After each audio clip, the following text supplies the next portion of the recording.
Hey guys, welcome back to the I Don't Even Know podcast. I'm Em. I hope you're doing well. Today I am here to do my last episode until August about Love Island USA season 7 because the finale was last night. It's officially over. Love Island summer is done, and honestly, I can't lie, I'm kind of happy it's over. I was so excited going into the season. So excited, especially from season 6, and it was my first time watching it live. I was going to be able to vote, go on Twitter, talk to people. I was so excited because of how big it was last season, how much I loved last season, and just being a part of it in real time. I was really looking forward to it. And I had fun at first. First couple episodes, great, had the time of my life, and then shit started getting weird. It didn't feel like Love Island. It gave Toxic Island. People were fighting. It was just kind of a mess, and we were losing the plot. All the people who had actual connections were getting dumped because of Sierra and Ace, kind of, and everything. It was just a mess.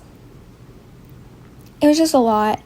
And it got to the point that I was okay, I'm kind of excited for it to end, But then after Sierra left, it started getting good again. And I'm damn, I don't want it to end now. Where was this energy before? But then after last night, where some stuff, how some things went, I'm yeah, we need to call it. We need to get the fuck out of here. It's yes, I'm going to miss having something like that to watch basically every night.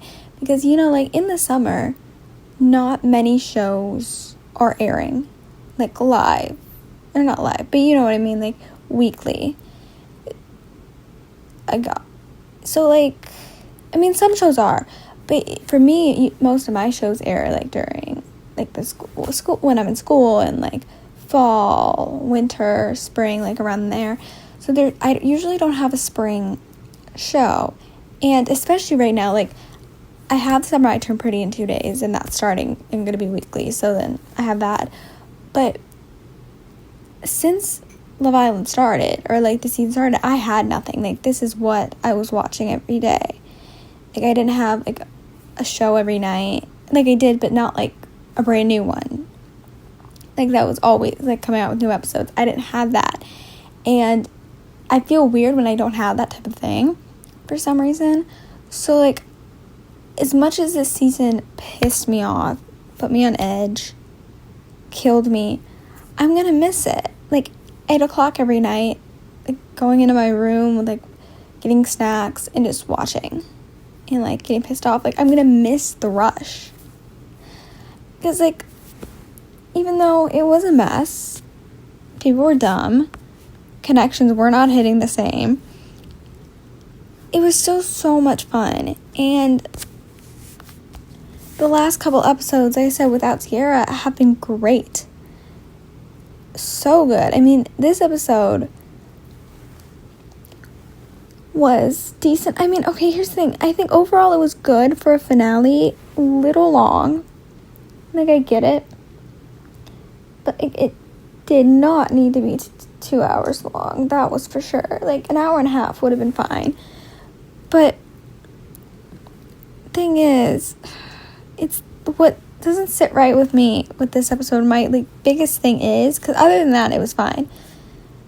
It's Huda and Chris. We could have had Shelly and Ace instead. Here's the thing. Of course, this is, I'm still new to Love Island. I've only seen season 5 and 6 of USA, now 7. And I watched season 5, a couple weeks ago. So, I wasn't watching it live then. And then I watched Love Island All-Stars season 2. And then right now I'm watching Love Island UK, the new season that's airing right now. So, I'm still fresh and new to this, even though I'm gonna watch other seasons eventually to, find things out, the iconic ones I feel I need to watch. I will. But I'm still kind of new to this. So I haven't experienced a final date like that. Like, all the dates that I watched in final dates in season 5 and season 4, or season 5 and 6, were great. I don't remember much of Love Island All-Stars. I just remember, actually, I don't remember anything. I know Grace and Luca should have won. Like, that's all I remember. I genuinely remember that I was rooting for them and I'm pissed off. But, like, none of the dates went as bad as this. And, like, we could have had Ace and Shelly. Like, I liked Hood and Chris. I was happy they were in the finale because I was rooting for them to make it. Like, my ideal for would have been, from the people who were still here, would have been Ace and Shelly, Nick and Alondria, Bryce and Amaya, and Hood and Chris. Now, I wish Hood and Chris went home because I know they were having issues. And after, like, he said in that episode before, during, like, the Thanksgiving thing, that, like, his best memory was playing basketball with the guys. That's when I kind of was like, that's a bit weird. Like, maybe it's just because he's a basketball player. I don't know. I, like, started to feel like, I don't know. I thought their connection was pretty good. I really liked them. I thought they were cute. Did I think it was going to work in the long run?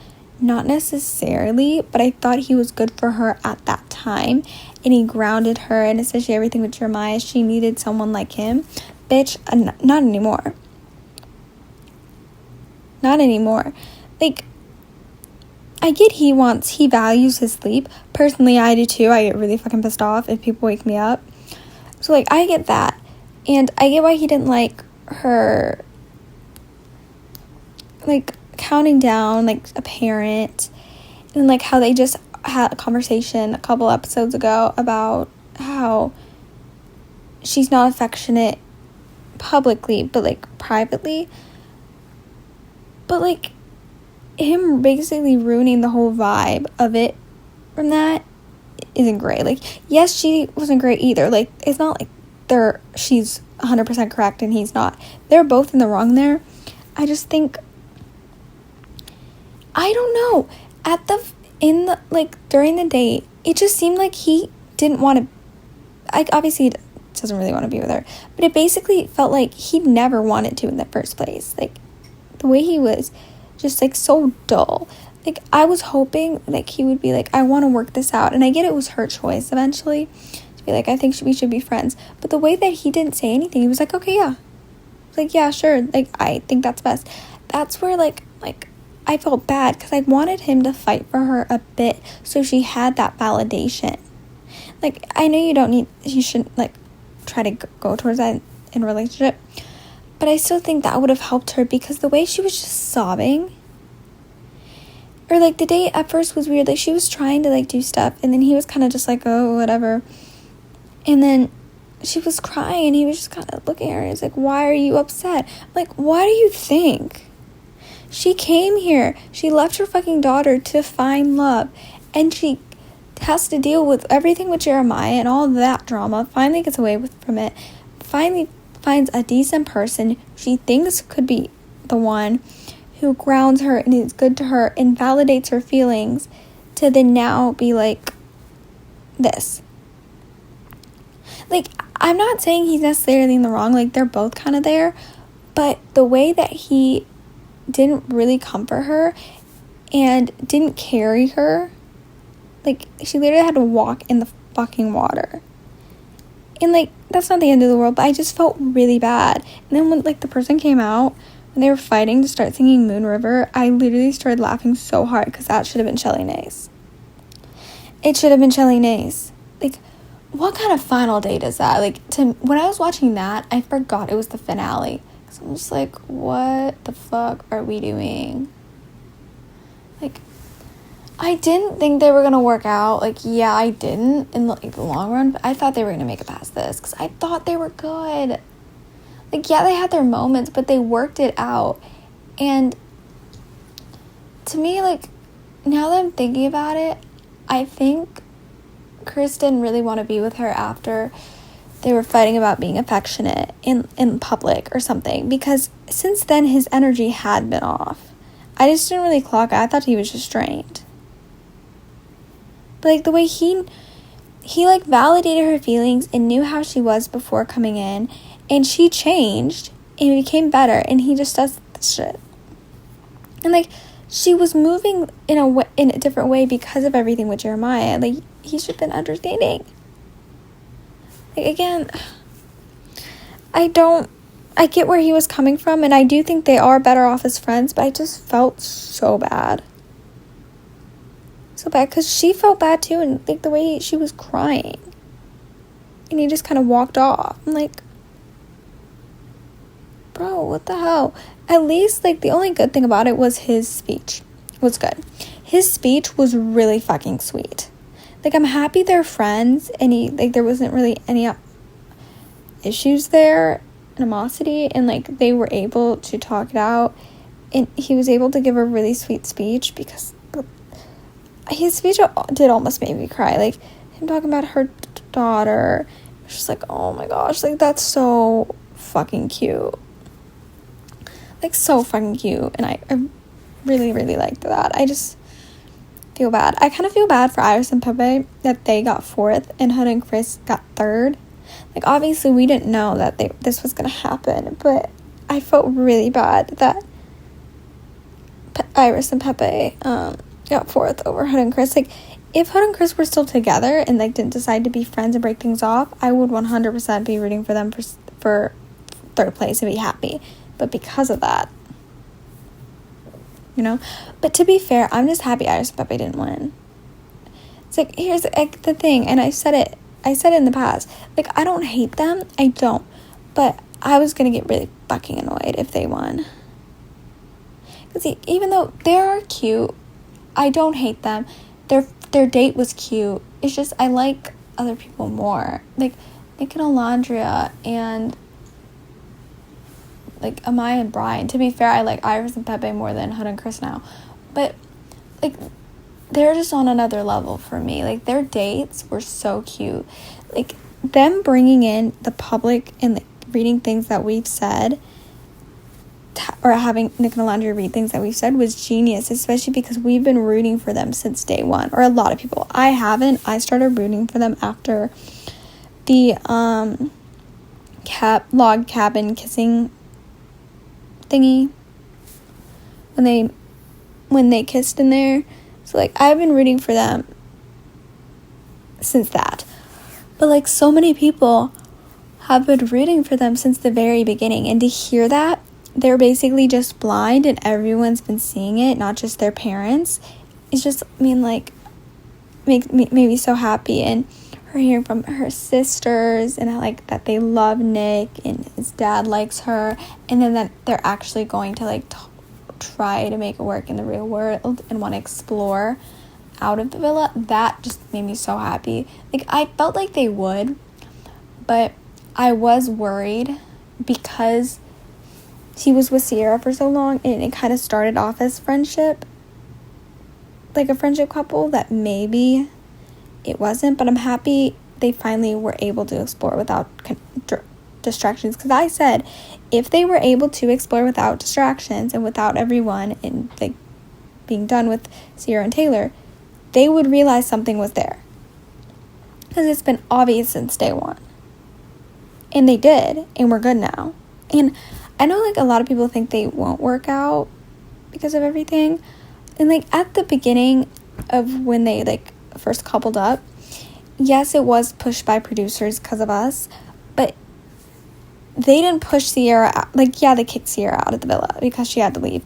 But after that, it wasn't, you know, like, they got to this place on their own. And I think even if, like, they didn't do that one episode to push them on to couple up, I think we would have gotten here as long as Sierra got kicked out and Taylor coupled up with Clark. I think we would have always gotten to this point, because it just made sense. Like, friends to lovers work out the best, and I think they could potentially work. I know a lot of people don't, but I could see them working in the long run, or at least for a bit. I don't know. I see them lasting longer than Iris and Pepe, to be honest. And I don't know who else is still together, but I see them lasting a bit, because I think the foundation, like, of building off really good friends to lovers, like, their journey will help, and also the fact that their families love them. And, like, the one couple this season I think could, like, really, really last. Well, I think Ace and Shelley could potentially last, but it's Amaya and Brian. I think they could. Like, I don't care what anyone says. Like, they're so perfect together. And, like, the way he validates her feelings does not make her feel bad. Like, after Zach, Ace, and Austin were awful to her, literally such assholes, she needed someone. And the way, like, everyone was going after her, like, Zach fucking went after her in front of everyone and said all this stupid shit, to then want to be coupled up with her again. And, like, same with that other Elon, or whatever his name was, Elan. He tried to be coupled up with her after they found out that America loved her. But Brian, he fought for her and defended her beforehand and showed interest before. So, like, him doing that before, like, really made me feel so much better about them, because he just liked her for who she was. He didn't think she was too much. He defended her. They just worked so well together. Like, their date was perfect. Like, the little booklet, and them talking, and, like, them becoming exclusive. Like, I know it was a bit late. Like, a lot of these couples happened, like, a little later than previous seasons, but it's still, like, this is so good. And, like, I love them. I think they're so genuine with each other. I think he's the perfect girl for her. Or, not, he's the perfect girl for her. He's the perfect man for her. I think they could really work. They remind me of Janae and Kenny in a way. And I think Janae and Kenny are going to last. So, I'm happy. And I did say, like, last episode, that I did vote for Nicole and Alandria. But I don't care that Amaya and Brian won. Like, as long as one of them won, I was perfectly fine. Because, like, to be fair, I was heavily rooting for Amaya. A part of me, like, I thought Nicole and Alandria would potentially win because of the fan base. But another reason I voted for them, well, because I personally loved them and wanted them to win, kind of. But it was also, I did want to guarantee they were in the top 2. Because I knew Amaya was most likely safe. Because she had the fans. Like, everyone fucking loves her. And everyone's grown to love her and Brian together. So, like, it wasn't surprising. And, like, I was thrilled for her. Like, as long as one of them won, I didn't care. And I think out of everyone, even though, like, Nick and Alandria had been the slow burn, like, they didn't really notice it at first. And, like, everyone else did besides them. They were with different people and got together closer to the end. And it would have been perfect for that. I think after everything Amaya was put through, for everyone making her feel like absolute shit, she deserves it. Especially because she's the one, like, okay, most people came for the right reasons. She's the one bitch who really, really did. Like, just purely for love. Because she's the one person who had no one, like, in charge of her socials. No one was promoting her like everyone else. No one was, like, talking about the show on her social media. She just went on to find love because she wanted to. And I think that's so great that she's won off of just pure fan love. Like, people falling in love with her personality and what she's like. And I think that's perfect. I don't care. I think they were perfect then. Like, I would have been fine with Nick and Alandria. But, you know, I'm just happy they ended up together. And got top 2. And, like, I'm so happy he finally told her that he kissed her in episode 2. Like, during that challenge. Like, I've been waiting for someone to bring it up, and I've been waiting for them to talk about it, because I think if Sierra stayed and there was movie night, I think that would have happened. But because we didn't, I never thought it was going to be brought up, and I'm happy it did. Like, there were a lot of things I was happy to be brought up, like them talking about how they kissed each other the first time during the challenges, and, like, all this build up to now. And then, like, with Pepe and Iris, them talking about coming in together, which that still doesn't really sit right with me. It still feels weird that they came in as bombshells together and ended up together. But, you know, they're unproblematic, and I like them. They never really got into any drama. Like, the only drama Iris was in was because of Huda. And, like, I mean, they're on good terms now. Like, I'm happy all the girls are solid. Especially, like, the way they were comforting Huda after the date. But then Huda was so excited for AMAYA and showed everyone else. Like, they were all so happy for each other. But then comforted Huda when, like, she needed it. And, like, I love the girls. Like, they came around. And I'm gonna miss them mostly on my screen. Because, like, the men, they're fine. But, like, I'm gonna miss the girls. I'm just gonna miss the chaos, even though in August we're getting the fucking reunion. Which, to be fair, I'm honestly kind of shocked that they're doing it. Because, like, what the fuck are we gonna do? Like, I don't know if everyone's gonna last until then. I feel like if someone's gonna break up, it'll probably be Iris and Pepe beforehand. But, like, I don't know. I'm excited, don't get me wrong. But I know it's gonna be a fucking shit show. It's gonna be a mess. And to be fair, I do need it to happen, because if Sierra's there, I need them to drag a bitch. Go after her. Because it's like her situation's really weird and how everything kind of went more smoothly after she left. But I really want to see, like, what everyone has to say about that and her opinions on Nick and Alandria. But I also want to know stuff about Audrina, because I'm so confused with, like, Huda right now, because I know that Audrina, she, like, said stuff about how they cut some stuff off from about, like, Huda, or, like, stuff she said, and, like, bad things, and, like, she wasn't a girl's girl, and she, like, wasn't a great person, or, like, something like that, to then the Casa girls and a lot of other people talking about how sweet Huda was, and especially the Casa girls. Like, literally all the Casa girls have said only incredible things about Huda and bad things about the others. Besides AMAYA, they all love AMAYA. So, like, I kind of want them to get to the bottom of that. So, like, and then I also just want AMAYA and Brian to go after everyone, because the guys are probably going to try to be on AMAYA's good side, because she's so popular now. And, like, no, y'all suck, go to hell. Like, literally, fuck off. And I hope they drag them through the mud. Like, I don't get why they're waiting so long to do the reunion, though. Maybe to give them time back at home, of course. And I'm happy for Huda, so she can see her daughter and stuff.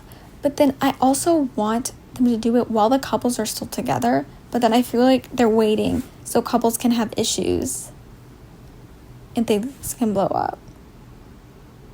I don't know. I just know the reunion is going to be a fucking disaster, and I will be counting down the days, because the only Love Island content I have now is UK, and it's, to be fair, it's getting really good, and I'm getting really pissed off, but I have to wait until August 25th, and then Love Island Games comes on, like, September 16th, or 15th, and I don't really know anything about Love Island Games. I never watched season 1, but I will be sad, because Love Island has taken over my life. So, I think I'm going to end the episode here. Thank you so much for listening, and for this episode, and for listening to all my other season 7 Love Island little rants, if you have. And I will see you guys very soon.